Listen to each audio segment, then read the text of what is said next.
on today's episode of the Reserves Podcast, brought to you by Anchor. Of course, with every episode, we start off with our reserves recap. Recapping the Bucks Heat series, Raptors Celtics, Rockets Lakers, Nuggets Clippers, insight into each one of those series, what we think might happen. One that I'll talk about right here, Bucks Heat. Not really looking forward to buying Collin this cup of coffee. It looks like it's going to be over tonight. First time ever, we are having reserves birthday wishes, going over some of the notable NBA personalities that are having birthdays this week. And then, of course, my personal new favorite segment, the Yay or Nay segment of the podcast, where Collin and myself come up with scenarios. We discuss whether or not we think they're realistic or not. And then, of course, with every single episode of the Reserves podcast, we finish things off with a hot take. Once again, Giannis. We've got to talk about Giannis. Please enjoy the episode, you guys. And if you haven't already, subscribe to our YouTube channel. Follow us on Instagram. Follow us on Twitter at The Reserves Podcast. Enjoy the episode.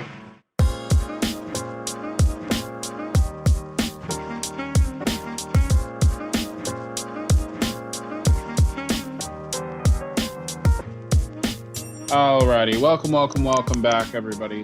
The Reserves Podcast, the very best podcast, recording from the very end of the bench. My name is Emiliano. My name is Collin. And we are just going to jump right into it today with the Reserves recap. Collin, why don't you go ahead and take this first one, the Bucks Heat series. I think you should take this one. You have some ground to make up. Yeah. Bucks down some games. Yeah. So, I mean, if you guys have been listening to the last few episodes, you already know what's going on. I bet Collin and I bet, however you want to say it, Collin and I made a bet. Essentially, with the winner of this series, the person that picked the winner is going to get a cup of coffee. And I had all my chips in on the Bucks, really figuring things out this year. I did not see this happening. I was going to be okay with a 7-game series loss. I really was. If they went to 7 games and then, playoff Jimmy just shows up in Game 7 and takes the series, I was honestly going to be okay with that. I would have bought that coffee with some pride left in my system. But the Heat are up 3-1. Giannis has sprained his ankle. We may as well record the video now and put it out when the series is over, because I think this thing is over. We've said it plenty of times about the Heat. They just straight up know their game plan, game in and game out. And I don't know what else to say. I don't know. You take it. I mean, if you go back a couple episodes, I'm fairly certain I said Heat in 5. Like I said, I think the Bucks can steal a game, but Heat in 5. And I've never, besides when I called the Thunder being good this year, I don't think I've ever been like more proud of a guess, because I said it to a couple of people besides Emiliano, and everyone was like, "Oh, you're crazy, dude! Like Giannis is the guy. Like no one can stop him." And I was like, "Oh no!" Like the Heat just like have that perimeter defense, and they've been showing it. And then as soon as Giannis went down with that sprained ankle, I was like, "Ooh." Yep. But I mean, a couple of things to look at is like, do the Bucks does their offense get stagnant when Giannis is on the floor? Because as soon as he left, like the ball started whizzing around the court. Middleton was like all of a sudden an unstoppable wizard out there from the mid-range, and Bledsoe starts hitting shots. George Hill starts hitting shots. DiVincenzo like puts in some meaningful minutes. Like, is Giannis like a ball stopper? Does he make that offense not be fluid? I mean, I think it's yes and no. I feel like no, because the Bucks were so dominant and during the regular season. Now, maybe that just, maybe that's a factor of Giannis just being dominant during the regular season and then just simply not really having a similar postseason success, as an individual. But I also kind of think it goes back to like the Bucks just haven't built the perfect team around Giannis, in my opinion. Like Giannis should be surrounded by a bunch of shooters, maybe even like a Rondo-ish style point guard, like really just like a floor general for the times that Giannis, is on the low post or something like that. But I just, in my opinion, I don't think the Bucks have surrounded Giannis with the type of players that a superstar like him requires. And I might be wrong on that, but you're definitely not wrong in saying that that's exactly what happened. Giannis went out of the game, and then Middleton went off. The supporting cast surrounding Giannis, they all just kind of figured out a way to win. but no, I think it's the Bucks organization for just not surrounding Giannis with the right amount of team or with the Yeah. correct teammates. I mean, I see both sides of it, but like, I just feel like when you have like a a quote unquote superstar, an MVP on your team, like you get so caught up in like the stand in the corner type offense, and like you forget like what fluidity is. Like if you look at like the Warriors and stuff, like the ball was always moving. You look at the Spurs, the ball was always moving. Like even though they had these like mega superstars on their team, and like I feel like that's like the one thing besides obviously perimeter shooting that like Giannis needs to work on, and that's like creating offense for other people on his team. Like if you're driving to the hoop and you have 3 people guarding you, like the first thing that should go off in your mind is like shooters are open, someone's open.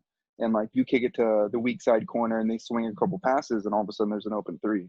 But I also get the standpoint of like, yes, maybe like it's not the perfect team around him, but I wonder if he was like a little more of a playmaker, how different that offense would be. Well, I mean, so as you were explaining that, I started thinking about it like this, and I want you to think about this and then tell me what you think. So think back to Collins, mine's top 10 Giannis plays of his career so far. Okay, are any of the plays in his top 10 outside of transitional offense? Offensive plays. Let's step away from defense. So if we're focusing on Giannis's offense, which is what we're kind of talking about here, how he's affecting the Bucks' offensive capabilities in his top 10 career plays so far, are any of those plays outside of transition offense? Because in my opinion, they're not. Like, No, yeah, I agree with that. And like I almost feel like you're advocating for what I'm saying by saying yeah, a that. little Like bit, definitely. if he can't create in the offense besides just going to the cup every time, Yep. like that is such a handicap to have as a player. And it's much like Westbrook. That's why I called him a 6'11" Westbrook. It's like James Harden can create offense for people. Like he can pass. He has the ability. Yeah. And I feel like Giannis needs to have that kind of like LeBron mentality to take his game to the next level. It's not even like perimeter shooting. He just needs to learn how to create for other people too. Yep. Like I feel like Exactly. that's one of the bigger, like maybe 1B next to 1A being perimeter shooting, but like it's definitely like a next level thing that he needs to learn how to do. No, LeBron. So I mean, like, if we're saying Giannis should follow a similar, career path as LeBron, let's just say, because LeBron was very physically dominating, in the early years of his career. He was very athletic, of course, and then he really hit his athletic peak in Miami. But I think like what else happened in Miami is he also started transitioning away from like at least in my opinion, comparing him to someone like Michael Jordan to comparing him to someone like Magic Johnson, who just simply like mentally, like the passing ability is just like there's no one who can compete with it. And if Giannis can pick up something like that, if he can kind of like pick up the mental game a little bit and then like really step into like being a little bit more of a floor general. And then, when it comes time for, those last 4 minutes, the game's moving fast and you need like a big momentum lift through like a transition, like highlight dunk, Giannis is still going to be that guy, just like LeBron is. But in a half court offense, if Giannis is, if Giannis is at the top of the key and he's running the offense, right now it's like the Bucks just stop dead. And if Giannis doesn't figure out a way to get to the cup in a half court offense, then he just passes it out and crosses his fingers that someone like George Hill hits a, probably contested 3. But I don't know. I don't really know how it looks for the Bucks moving forward, but I think that this year I'm starting to my confidence is next to 0 in terms of the Bucks coming back in this one. So Yeah, I mean, all in all, like huge game from Middleton. Him and Bledsoe and a couple other players came up clutch and they were able to snag a game. But I still think Heat in 5. And the moment that does happen, there's going to be a lot of moving parts. Like, do they start looking for another coach that maybe can untap the potential of Giannis a little more, or are there going to be like roster? Obviously, there's going to be roster changes, like whether it be yeah, Giannis or supporting role people. But when I was talking to you earlier, I compared it a lot to a 2009 year for the Cavs, where they got bounced by it was the Magic. They got bounced by the Magic, and then the next year, like the Cavs made all these like roster changes, like as like a last ditch effort to try to keep LeBron, and it just like didn't quite work out. But like I feel like I could see the Bucks trying to do something like that this offseason. yeah. I mean, we'll have we have some segments coming post finals that we'll dive much more into what the Bucks, what we think the Bucks should do and what we think they actually will do. But it's definitely going to be an interesting offseason, and not to give away too much of what our hot take might be, but everything kind of rides on what Giannis's plans are during this offseason as he becomes a free agent. So, but yeah, I mean, I think we're both in agreement. Gentleman's sweep is going to be happening tonight. Heat in 5. So Collin is not only accurate in his original assessment of the series, but he's also going to earn himself a nice hot cup of coffee. So good on you. I mean, maybe cold cup of coffee. It's like 100 degrees outside, but that's very true. We're here recording in Sacramento, and not only is it like 100 degrees, but what was the air quality this morning? Dude, it reached all the smoke blew down from the mountains, and it eclipsed like 4:30. That's ridiculous. So to the point where it's a hazardous air quality. Yeah. So that's pretty crazy. But anyways, moving on. Raptors Celtics. I feel like we can kind of breeze through this one. Back and forth games. Celtics, super well-rounded team, even without Gordon Hayward. It feels like everyone, including the GM, could put up 20 points on that team. Siakam, super quiet games, not super efficient, and the looming free agency of Fred VanVleet. Any thoughts on this series, or is it just kind of like at this point you think the Celtics are going to win? No, I think the Celtics are going to win, and I still think that just looking at these two series that we just talked about, they're still kind of a dark horse for the finals, in my opinion. I think the Raptors' Cinderella story is kind of coming to a close, unfortunately, and I think the Celtics are proving to be a truly formidable force in the East. I know that was my yay or nay from last week, if the Celtics were the best ran organization in the league, and I think that their version of the process is kind of coming to fruition, and it might just work out this year. So we'll see. But yeah, and then as far as the Raptors with Fred VanVleet free agency, there's a lot I think the Raptors have to kind of answer for. It's like, not to shout out another podcast, but like in the Bill Simmons podcast, he was kind of saying how he had a lot of respect for, Ujiri, the GM for the Raptors. I'm going to butcher the name even if I try again. Had a lot of respect for him just kind of running it back. So I think there will be some changes there, but to sum this one up, I think Celtics close it out. So, yeah. Any thoughts of where Fred VanVleet would go? Like maybe like a Lakers swap or even a Bucks swap. I don't think that he would stay in the East, but yeah, any thoughts? I don't know. I think that he's been able to succeed because of like the Raptors formula. I might be wrong here, so just feel free to call me out, but I don't think that he's going to be as successful on any other team, where he's signed as like a Bradley Beal, as like a second guy on any given team, or if he's paired up with like a fantastic point guard, and they have the hopes of becoming this like great backcourt. I just don't see him as being that guy, so I'm curious to see what's going to happen. I feel like he's going to kind of fall into like a similar contract situation as to like Buddy Hield, where like he might be a little bit overpaid, but when you think about it, it's just simply where the NBA is, that that's just how much you have to pay a guy like Fred VanVleet. So he's probably going to earn his money, but I don't see him being a big contributing factor to a championship team anytime soon. Yeah, I mean, the only positive thing looking at his numbers is that every year it's been like a jump. He went from 3 points to 8 points, 11 points, and then now this year hovering around 18 points, 40% from three. So I think that if he could somehow land on like a team like, maybe the Lakers or the Nuggets or something, and be the third guy, a 1C type of situation, that honestly, the Nuggets, you just said it, the Nuggets, if they trade Gary Harris, they're not going to have Paul Millsap. The Nuggets might be an interesting spot for Fred VanVleet to land. That's a good one. Yeah.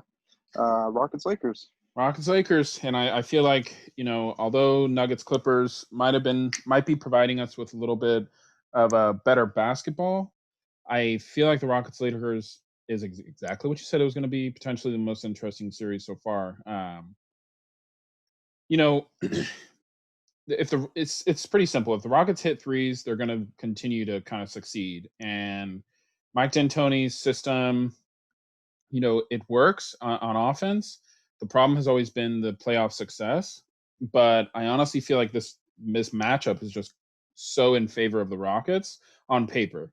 Now, what LeBron James does not translate to on paper. So, if LeBron can just keep going off, if he can just continue to kind of be LeBron, then I think the Lakers might take this in 6 games. But I'm really interested to see what happens with Russ. Like I don't know, man. He's come back from injuries, I feel like, faster than this. I feel like this is a mental thing. Like he's just not, maybe it's being in the bubble. Like I don't know. Like what are your thoughts? Like what are you seeing out there with Russ that would make you have any confidence in him coming back to true form? I think he's kind of falling into the Lakers trap. They're just leaving him open on the perimeter, and he's just never been a shooter. As soon as they go over to double James Harden, he needs to be like cutting to the rim and catching the ball on the move. And he's trying to like make himself this perimeter player, and that's just like not his game.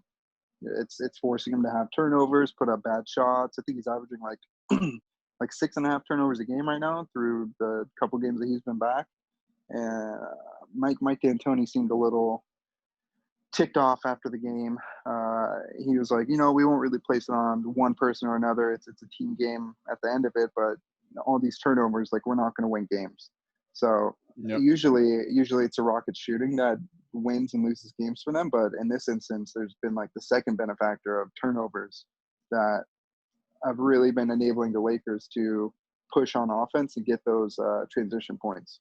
Yeah. I mean, you can't, like if you look at the turnovers as a team as a whole, that's a great stat. But when it comes to Russ, it's like sometimes the Rockets will have 15 or 16 turnovers, which isn't great. But then you look and Russ alone had 7 or 8 of them. And it's like, okay, so if one player would have gone, it would have had half as many turnovers, it's like the team stat would have looked a hell of a lot better. And I just think you really have to think about, like, is it worth having someone like Russ out there in crunch time? Like, I could really easily see Westbrook being on the bench in crunch time, even in this series. Like if this goes to a game 6, game 7, and there's only a couple minutes left and the Rockets really, really need to take care of the ball, I could easily see Russell Westbrook ending up on the bench.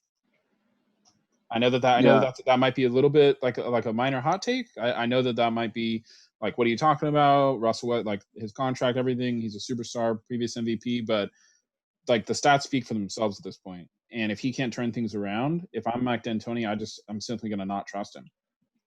Yeah, I mean, I feel like any player like has to prove themselves, like whether they're getting all this money or not.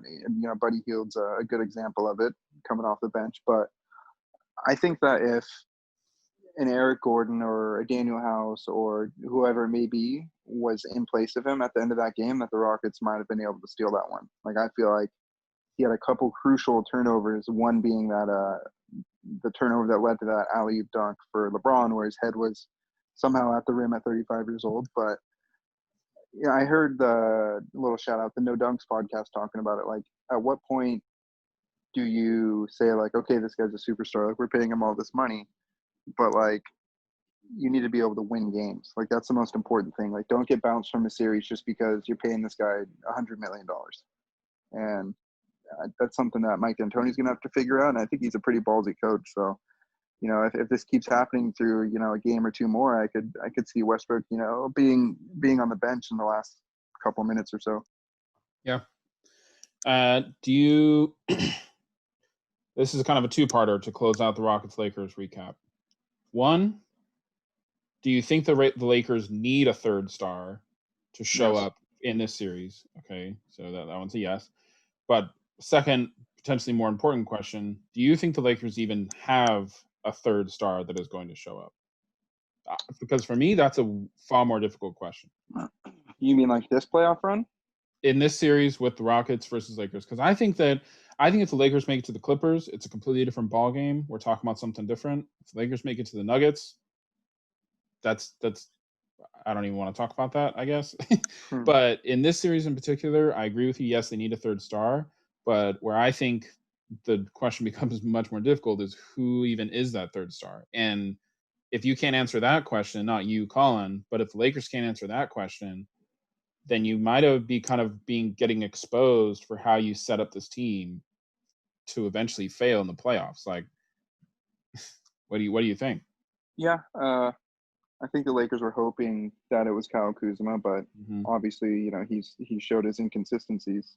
But beyond him, there's not a single person that can be a third star on this roster right now. Like, looking at it from top to bottom, like, Danny Green, nowhere close. Dion Waiters is about as inconsistent as J.R. Smith, and, he can't do it either. So it's like there's no potential person on this team that could consistently give you like 15 to 20 points a game.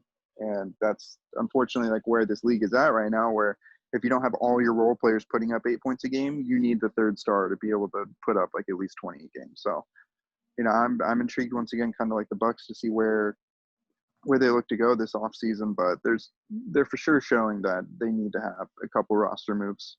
Yeah. Yeah, no, I absolutely agree.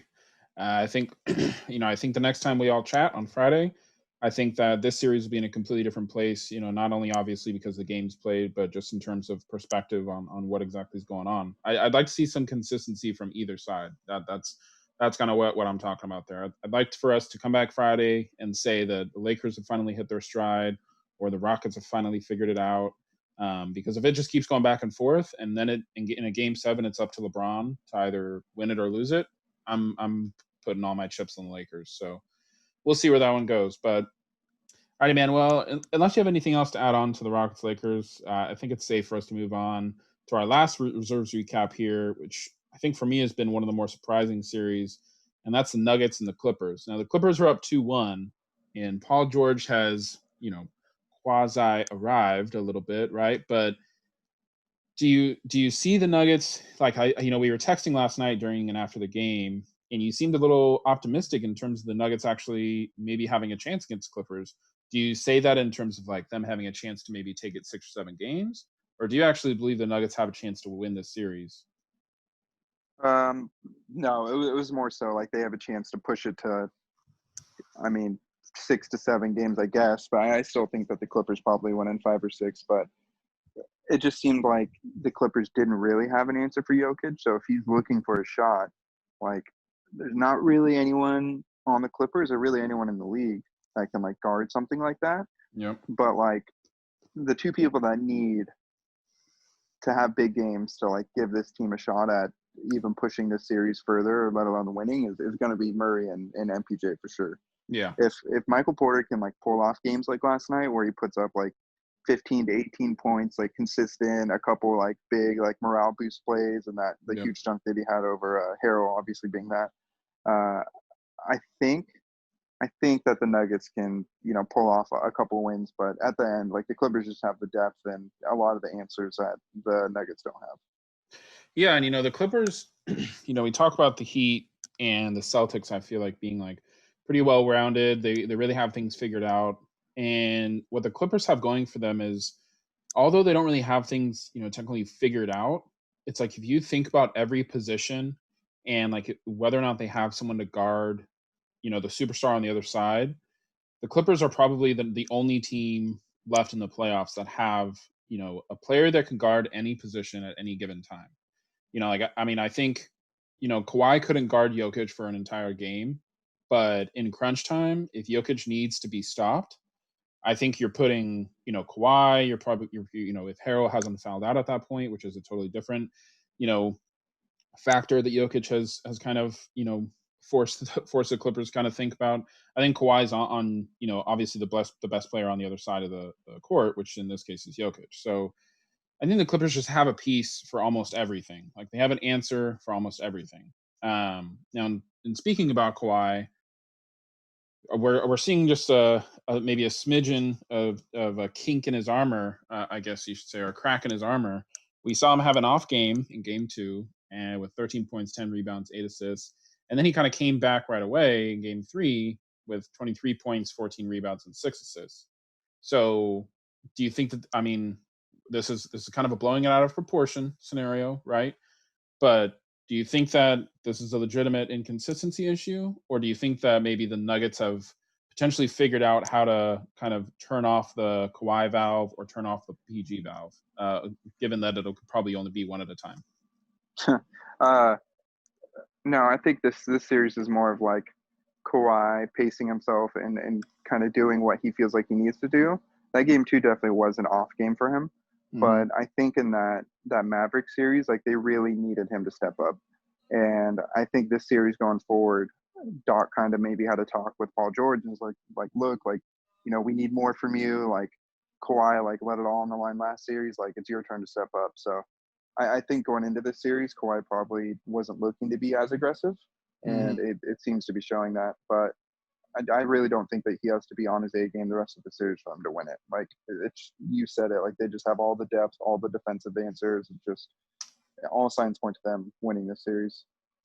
Yeah, just man, like it just sucks for the Nuggets. Like there's this small window for them to like, but honestly, potentially make it all the way to the finals. But it's like they're just one of those teams. They're probably one of two teams I would say in the playoffs right now that just have to play perfect basketball for 4 games. For 4 games to win it, they have to play perfect basketball. Like you were saying, like Jokic has continued to kind of just go off and dominate and be unstoppable. But then at the same exact time, like you have to have your contributors like Murray, who's on, teetering on the level of superstar.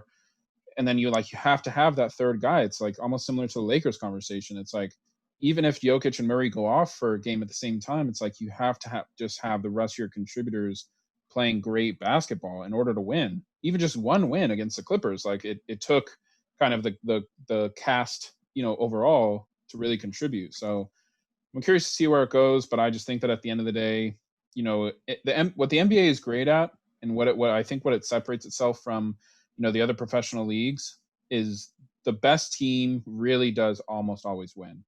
And Colin, I'm curious to see if you agree or disagree, but I really believe that about the NBA. I really believe that the best team always wins. And this year in this round, I think it's just the Clippers are just simply a better team than the Nuggets. Yeah, I mean it's definitely been a long time since the on paper best team didn't win. I'd say maybe that Mavericks and Heat series was probably the last one. Even then, that Mavericks team was super deep, but I don't count the Raptors and the Warriors series just because of all the injuries. But I do agree the NBA is like traditionally like a pretty safe bet. Whoever has the best team is going to win for sure. Yep. The last thing to touch on for this series was, Patrick Beverley's back, and like with that is like a lot of personality. Yeah. Yeah. After the game, Jokic had a big game. Obviously, we talked about that, but the first thing he does is start talking about his flopping. And I don't know, what do you think about that?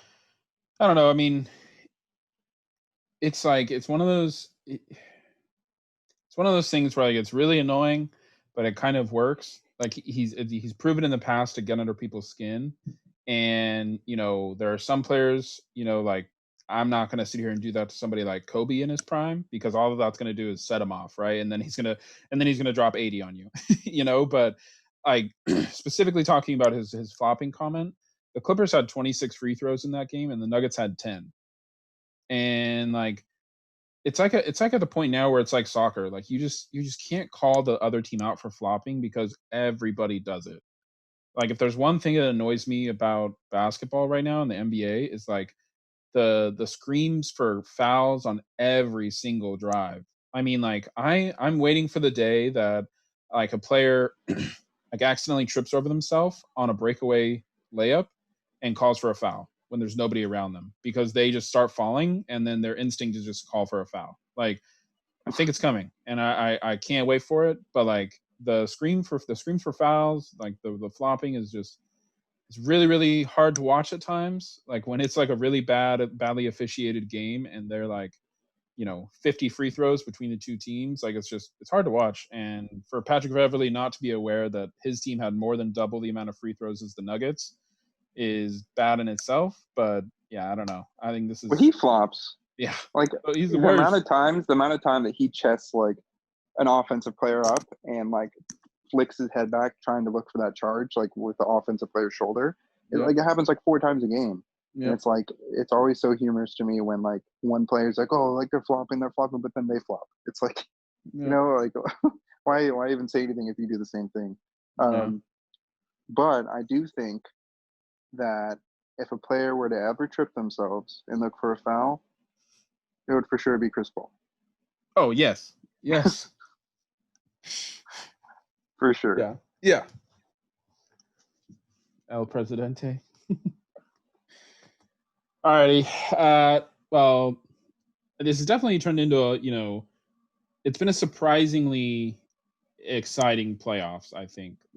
I think we've been caught off guard by a few different things. I mean, the Bucks Heat. Although a lot of things around the circle, like everybody was saying, that was the biggest opportunity for an upset. I feel like we're surprised to see the Bucks in this situation again. Um, but I mean, on Friday, everything could change. Like we could already know our conference finals participants by Friday when we talk again. So that's going to do it for the reserves recap. Before we move into a new segment, reserves birthday wishes, let's take a quick break. Alrighty, and for the first time ever, reserves birthday wishes.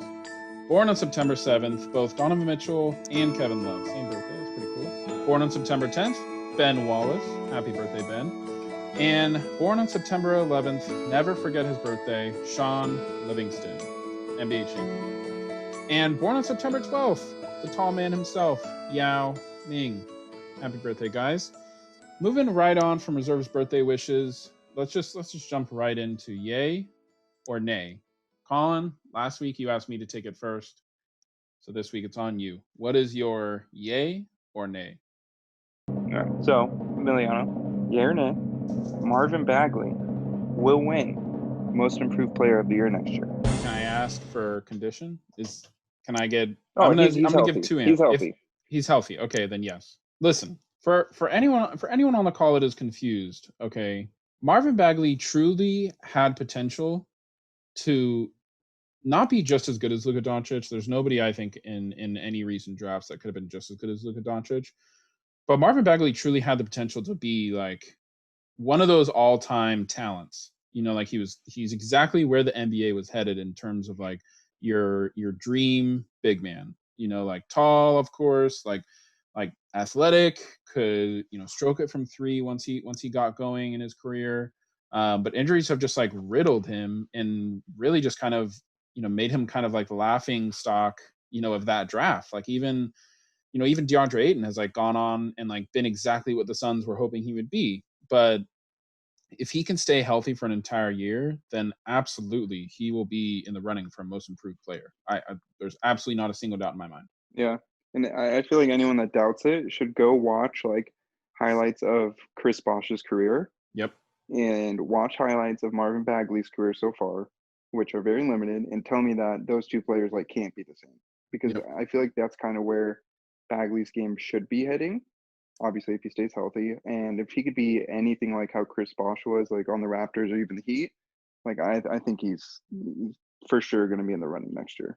Yeah, I absolutely agree. Alrighty, so for my yay or nay, Collin, yay or nay, LeBron will not win another championship, therefore leaving his position as the GOAT not cemented in history. LeBron will not win another championship, therefore leaving his position as the GOAT not cemented in history. Yay or nay? Yay. Oof. I have this like weird feeling that if the Lakers get bounced this year, that AD is going to leave. And I feel like if he leaves, the Lakers will just be scrambling and maybe make a couple bad signings. And there's obviously clear signs of LeBron slowing down a little bit. Like you could tell on the offensive side, like he's not like what he necessarily was in 2018. He's still like, obviously an A grade, like superstar in the league. Yeah. But with all these teams on the uprise right now and all these young players coming up and these other teams, Clippers, so on and so forth, like I could see this happening. Like I feel like this is the year like where they would win a championship. Yeah, But this is I don't know. Yeah. No, I mean I'm gonna say yay. I'm gonna say sorry, nay. But I don't disagree with you in saying that this is the year. Like if he wants to win another one, this is the year. And the only reason that he would win more than one is if he wins this year and AD stays. Because as long as you have two superstars like that in this era of the NBA, you have a chance. So like I'm saying nay because I do think that there's a chance for him to win at least one more.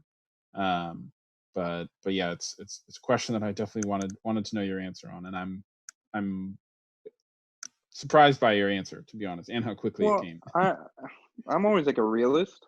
Like Yeah, obviously, like I'm a homer like anyone else. Like I love the Kings, but like I know what to expect from the Kings, and it's like LeBron's my favorite player. Like I know what is realistic and maybe unrealistic for him. right. And if the Lakers don't surround him this offseason with the right people and, retain Anthony Davis, then I just don't see it happening.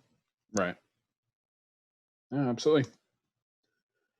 Alrighty, well, moving on from yay or nay, let's jump into some hot takes. Ow, my hand, that's hot. This one's hot too. Okay, we're trapped, everyone for himself. Alrighty, so hot take for today's episode, a little bit of a continuation from last week, but he did it to himself. He put himself back on the hot seat, or the hot take seat, so to speak. Giannis, Colin, what's he doing this summer? Where is he going? Well, I mean, I talked about it a little earlier. I think that he probably stays with the Bucks one more year, and they do like a panic little retool around him. Whether that's enough or not, I'm not sure. I guess we'll see. But for sure, if they get bounced this round and the right players on around him, and maybe they don't start the season off right, like I could see him being like one of those superstars that's traded before the deadline because he demands a trade, or next off season that's a move that he looks to make. It's kind of similar to LeBron and the whole decision thing with the Cavs and the Heat. What do you think? Yeah, I think that it all depends on them being bounced by the Heat. I mean, this is going to be the third year in a row. I feel like 2 years in a row where they really were like the East favorite to win the championship throughout the entire season, of course, being the number one seed 2 years in a row. But really, the third year in a row of just kind of just like fading out, just kind of like sizzling out. And like, they didn't come up against like a really formidable opponent. Especially this year. I mean, like if you told us at the beginning of the season, Bucks versus Heat in the semifinals of the conference, who's going to take it? It's like, okay, Bucks, definitely. And then for the second year in a row now, it's just they've kind of proven that they just don't really have what it takes. And like you mentioned earlier, is Giannis almost a part of the problem more than he is a solution for the Bucks? So like maybe it's almost good for both sides to move on a little bit. But I think he's gone. I do not think that we see Giannis in a Bucks jersey next year. Really? Like after this offseason, he's gone? This offseason. Yep. I just think Wow. there's too many. I think there's too many guys out there. There's too many trade opportunities. I also, I don't want to get too much into, our offseason preview or anything like that, but I also just really feel like this offseason, because of everything that happened with COVID and just everything else, like it's just going to be a weird one. Like it's going to be an offseason, like an unprecedented amount of like trades and like unusual signings and just moves in general. And, we still have yet to see like what sort of GMs and coaches are going to get fired when it's all said and done. So yeah, no, Well, I think do you think he'd go to a contender or somewhere where like a bigger market like the Knicks? I think that Giannis is kind of falling into a KD situation where he's kind of tired of like, because I don't think that Giannis sees himself as being the Bucks problem, like we're kind of talking about. I think that Giannis sees himself probably very similar to the way KD saw himself, in that I'm the best player in the world. Why can't this team be built around me to win? So I know we kind of joked around about like, Giannis being traded to the Warriors, but like I could see Giannis going to, you said it, I'll definitely give you credit. I could see Giannis going to like a Heat or the Celtics, figuring out like, okay, we have all these assets, but in 3 years we're not going to be able to sign them all back anyways. Why not kind of compile a couple of them in a draft pick and an aging Gordon Hayward for a Giannis? Or the Raptors. I mean, like I don't really hope that he stays in the East. But then again, like who wants him to come to the West and make the West even more powerful? So I definitely just see something happening there, similar to a KD situation. Yeah. At the end of the day, I think it would be probably the Heat or the Warriors. I think they both have the right situation and the right assets to get a deal like that done. Yeah, I mean, number 4 overall pick, Andrew Wiggins, Draymond Green, and a Number two future overall. first. Oh, it's number 2 overall. That's right. My Yeah. mistake. All righty. Well, You guys, that's going to do it for another episode of the Reserves podcast. Catch us again here on Friday. Make sure you follow us on Instagram, follow us on Twitter. Twitter at the Reserves Podcast, Instagram at the Reserves Podcast. Make sure you subscribe to our YouTube channel. I promise, just like we ended up getting you guys the graphics eventually, I promise videos are coming soon. COVID just like, Collin and I just really don't feel comfortable kind of recording in the same space. So it's hopefully coming soon. But yeah, that's going to do it for us. You got anything else for him, Collin? I think that's everything. I think we're all done here. Alrighty. Well, go Bucks. Okay. Don't cost me this coffee. And we will talk to you guys on Friday. See you later.